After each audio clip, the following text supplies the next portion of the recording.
you could sneeze on a surface and then someone else could put their hand on the surface and it can be spread that way. We've taken measures today to make sure that we're not going to get coronavirus from each other.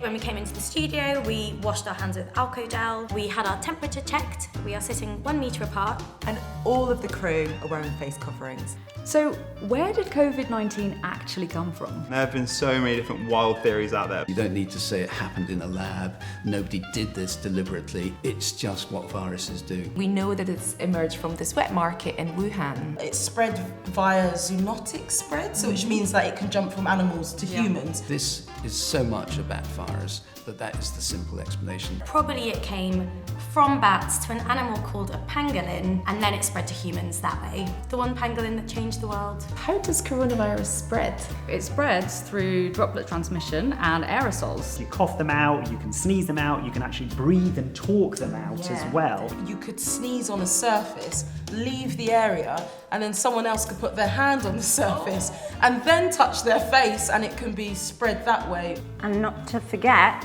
singing. So get your singing karaoke voice away from me. Have you changed the way that you sneeze? So I used to sneeze like this, and now I sneeze like this. So there's a theory that's where, you know, like kids love dabbing. They go Yeah. like that. Can we do that Instead of together? sneezing here. Yeah, ready? 1, 2, 3.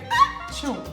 Just like that. What do masks actually do? In the beginning of the pandemic, I had lots of people just laugh at me and say, "You're wearing a mask, it doesn't do anything." I think we need to keep it real. Even when I'm sitting here talking like this, I'm producing respiratory droplets without even realizing it. We don't want these infectious respiratory droplets to be, jumping over to other people. Let's say you're at a festival and you stood there and there's a really drunk man next to you and he decides to take a wee on you.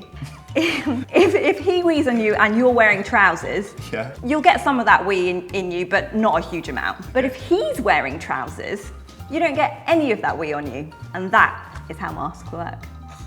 What would you say to people who don't want to wear a mask? There are so many myths out there about why you shouldn't wear a mask, but actually they're safe to wear. They don't, interfere with your breathing, and they're protecting both you and the people around you. I think there are lots of really valid reasons why people wouldn't want to wear a mask. But ultimately, I think we're trying to live in a society where we care for each other. So wearing a mask, I think, is possibly one of the least inconvenient things for most of us that we could do to keep each other safe. To not wear a mask, it's rather selfish. I've seen so many people with their masks like under their nose or under the chin, I've seen the double where people go to the restaurant and they can actually have the mask, one on the top and bottom, and they can put the food through there. I think it's a really considerate thing to do for other people. I'll love you more if you wear a mask. Aww.